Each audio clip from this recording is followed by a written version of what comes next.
to play our game? How do we attract casual players on YouTube and make them buy the game? Well, let's be completely honest here. My YouTube channel gets significantly less views than somebody like Gavin at 2 Star Games. Okay? My YouTube channel gets significantly less views than somebody like Danny, right? Danny has similar content to Gavin. So let's compare these YouTubers. They're all game dev YouTubers, yet their focus is different, their viewership is different, and the end of the funnel, remember what's the end of the funnel? It's a sale, whether it's a game sale or a digital product. We all have a different end of the funnel, okay? So let's start with Gavin, okay? Let's just start with Gavin or Danny. Their content is edutainment. That's what I'm calling it. I think that's what a lot of people call it. But basically, it's just really sugary, fun, exciting, silly, meme-worthy game dev content. Okay, it's almost like a Minecraft video, and the reason I say, or like Roblox, because the reason I say that is because both of those are very creative games where you're making something and you're making something silly. You could do the same with Unity. You could treat Unity as if it was Roblox, as if it was Minecraft, and say, I'm making this silly game and it's really fun and it's kind of like a challenge video. That's entertaining educational content, but it's primarily entertaining. And that's a great way to capture wish lists. So if your goal is wish lists, you need to think about the target market, okay? So I call it the hero subscriber. Who is your hero subscriber? Who, in your head, visualize this person. What do they look like? How do they dress? How do they talk? How old are they? Where are they located? What language do they speak? What are they into culturally? What kind of music are they into? And typically, the best hero subscriber is you, because if you could just basically make content for you, you're going to make really good content, because you're going to know what's funny and what you like, okay? So you create content for that hero subscriber, okay? If it's a broad target market, like gamers, as opposed to game developers, then you're probably going to get more views, right? But remember, you're seeking wish lists for your game, and your game is only $5 to $15, okay? So when it comes to actual income, you have to be thinking, okay, do I want to sell a cheaper product, like a game, or do I want to go the route that Thomas is going? And the route that Thomas is going is, yes, I want to get wish lists for my game, like Neversong, I think it had like 26,000 wish lists. It wasn't 100,000, but it was 26,000. And that was from my YouTube channel, okay? So that was a great way to get wish lists. It didn't blow up. The game made a significant amount of income, but it wasn't just from wish lists, okay? But I also sell digital products that are premium, okay? So, and I'm being transparent with you guys because I want you to be able to replicate what I've done. You don't have to get 100,000 plus views every video to be able to make good income from digital products. And digital products include games.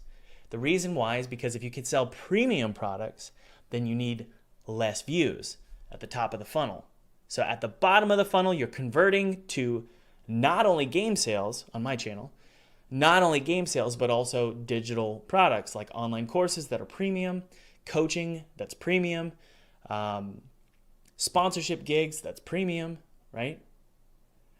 So you need to be thinking about, what products do I want to sell? What digital products can I sell in the game arena? And then you need to figure out, okay, so if these are the products I can sell, who's going to buy those?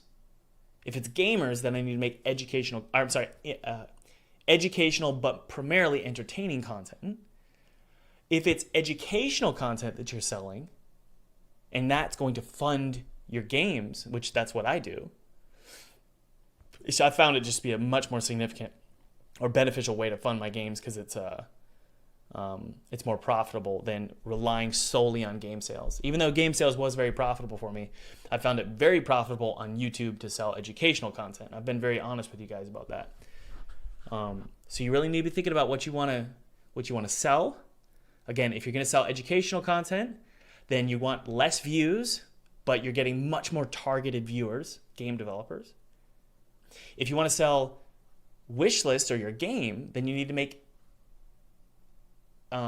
entertaining content. it's funny, it's silly, or it's just very fun to watch, right? Then that's the kind of content you want to create, because you're looking for ultimately wish lists. Because you're selling a $5 to $15 game, you need more wish lists, you need more views, you need a bigger audience. Therefore, you need a broader umbrella, aka it's Marvel, right, versus A24. Marvel is sugary fun. It's for most people love Marvel movies, except people like me, because I'm pretentious. And then there's the A24 umbrella, which is much smaller targeted films, right? That's kind of how I view my channel. It's very targeted for people like you guys, right? As opposed to just gamers in general. Does that make sense? Okay. How many videos have you published before you get momentum? Or how many months did it take you to get monetized? I can't tell you exactly. I don't know the answer. But if you guys aren't willing to commit to a year of uploading at least twice a month, you're not going to get anywhere. So you have to be willing, and I'm just throwing numbers out there based on my experience. I can't guarantee anything for you guys. I'm just giving you sort of general rules of thumb. You need to be willing to do 2 videos minimum per month for a year. So that's 24 videos before you see any kind of traction, before you even can hit, let's say, 1,000 subscribers. It is tough. YouTube is brutal. You really have to know. Okay, it's like learning a sport. Okay, so I'm starting to learn golf and I suck, but for some reason I can't stop thinking about it.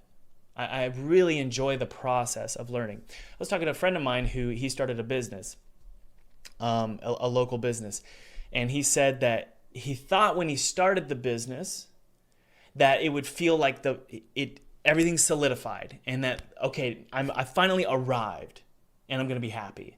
But the truth is that starting a business or starting a YouTube channel or learning to golf or weight training or fitness, all of these things, you never arrive. You never arrive. And so you have to be okay with the transition. You have to be okay with progress.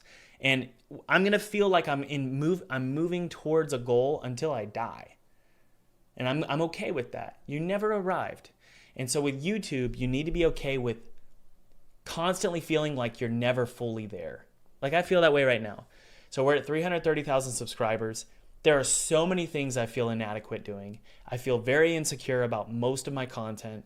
I'm not happy with the amount of subscribers I have. I'm not happy with my viewership.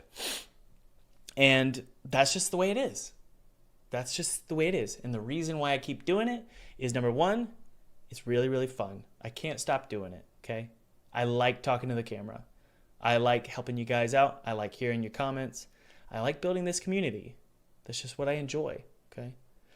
I also enjoy the profitability of it. It's really fun to make money, okay? So YouTube, if you're not enjoying it and you don't enjoy the process, you shouldn't be doing it, okay? Because it's hard work and it takes a long time.